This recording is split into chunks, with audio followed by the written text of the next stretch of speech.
Hello, I'm Blase Bonpane. I formerly served as a Maryknoll missioner in Guatemala, and we're talking today about a history of Central America, the International March for Peace in Central America, which took place 1985-1986.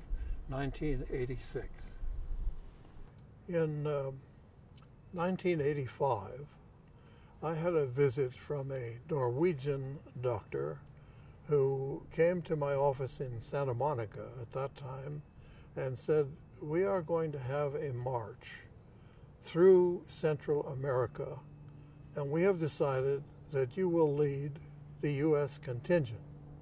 I said, "Thank you." So I was rather surprised. He said, "We're going to have people from 30 countries. Our largest group will be from the United States." I agreed to that. He said, "We're going to march from Panama to Mexico City, and we're going to do it on behalf of the Contadora peace process. We're not siding with either side. We're going to say we're here for peace accords to end the wars in Central America." So we met together in Vienna, in Austria, with all of these representatives from different countries, and I agreed to lead the U.S. contingent, which was about 100 people. The other countries had smaller representations, but there were a minimum of 30 countries involved. And we began on December 10th of 1985 in Panama and marched to the Panamanian military headquarters in the Canal Zone, asking if we could please come into the zone to petition for peace.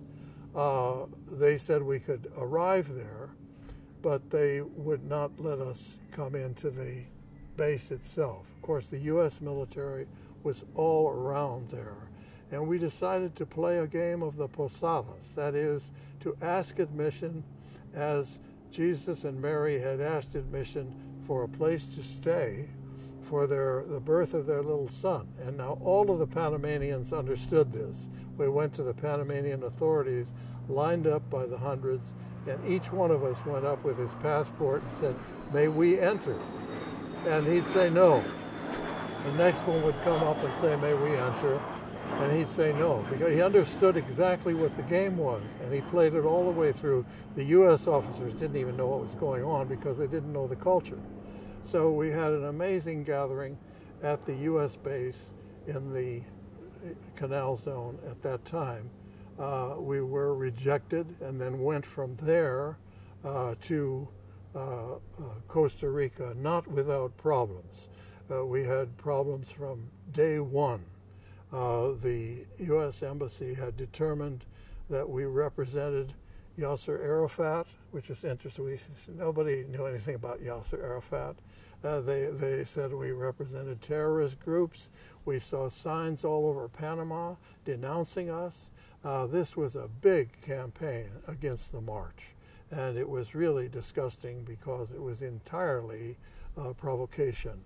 Our people were extremely gentle, nonviolent people, and by the time we got to the Costa Rican border, we were stopped and told we couldn't enter Costa Rica, but with a lot of petitioning, we were finally told, "All right, you can go into Costa Rica, but you can't stop."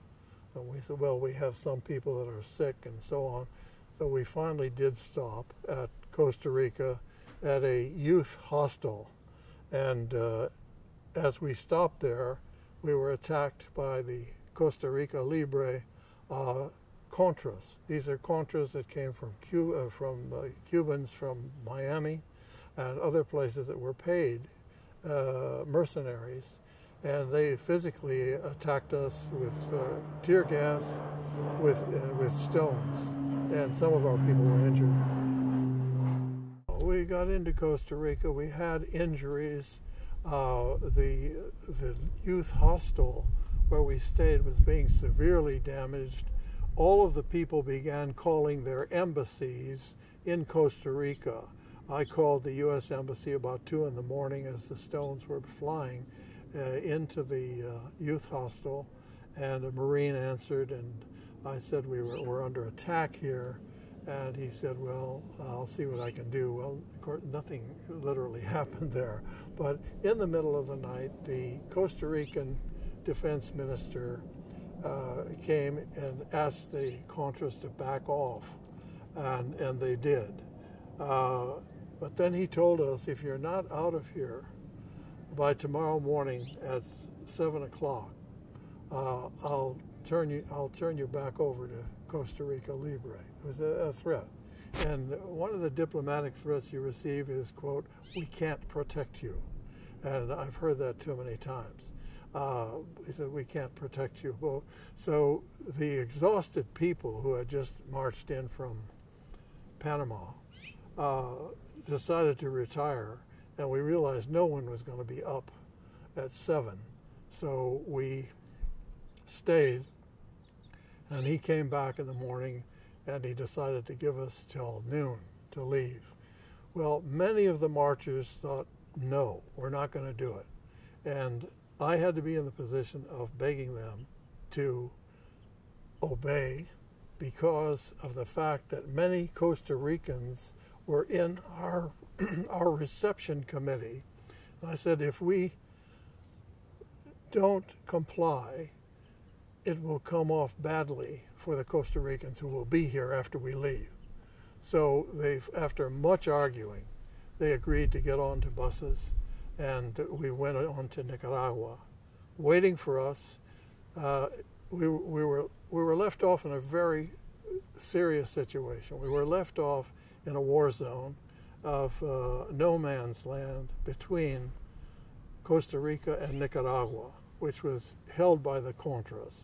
They dumped us there in the jungle with all of our bags and everything, backpacks, and sure enough, through this no man's land, which was about 5 miles long, comes the Sandinistas. They were taking a great risk to come to meet us and to help us get on to various buses and trucks to go into Managua. So finally, we were in a friendly place.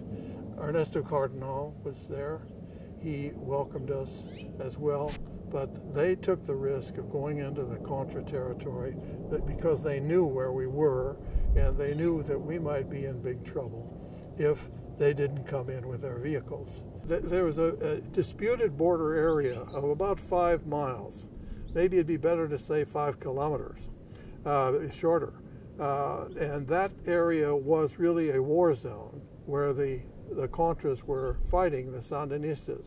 So the Sandinistas came in unarmed, basically. They did not, this group that came to meet us just came with buses and trucks, and they knew exactly where we were, and it was a wonderful greeting that they put us all on these trucks and buses and got us out of there up into, ultimately, to Managua. So we felt really home free when we got to Nicaragua. We had a wonderful stay there, and really everybody enjoyed Nicaragua. And of course, what was waiting for us was Honduras, which was a nightmare.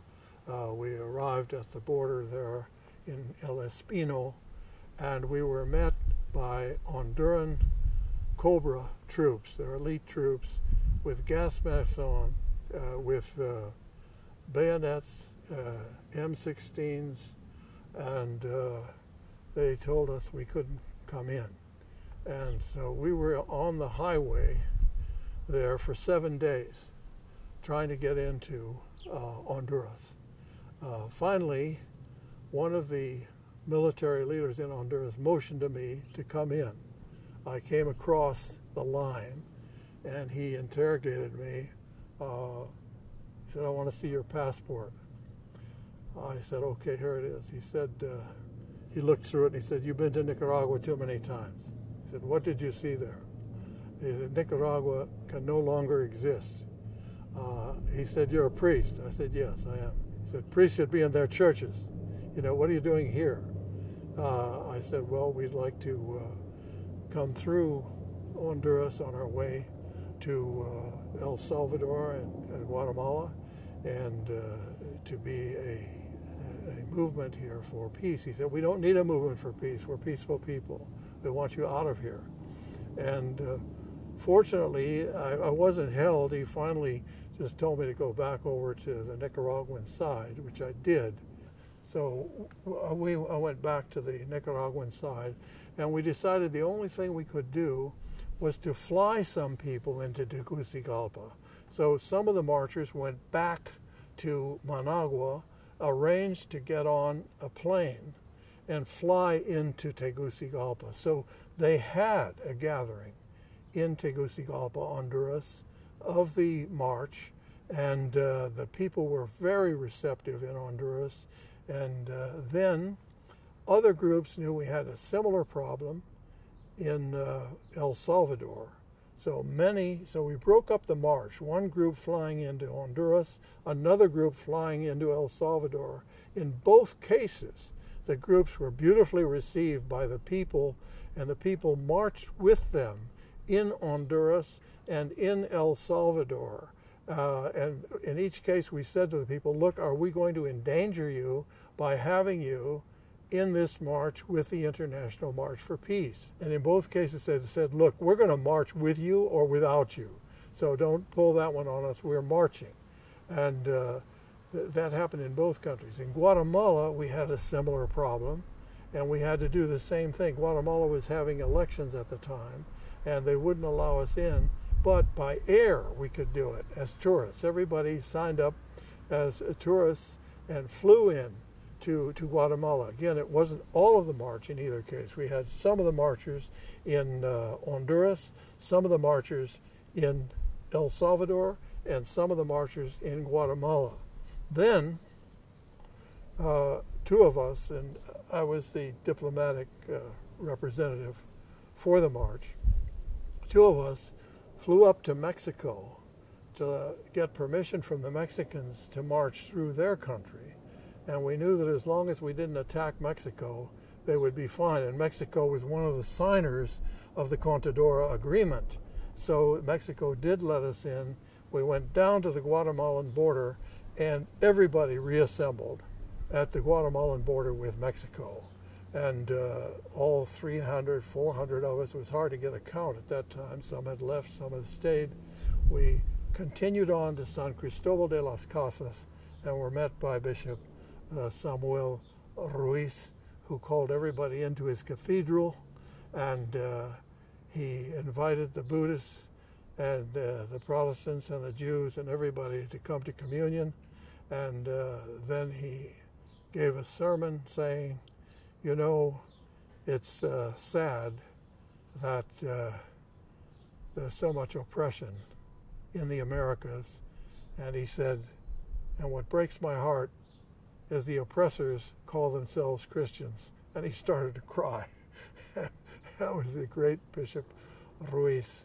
And from there we went on to Puebla and into Mexico City. We arrived in Mexico City, and the Mexicans, in fact, all of the Latin American press had followed the march day by day. And the surprise to us was that always with us was NBC, CBS, all of the major TV companies.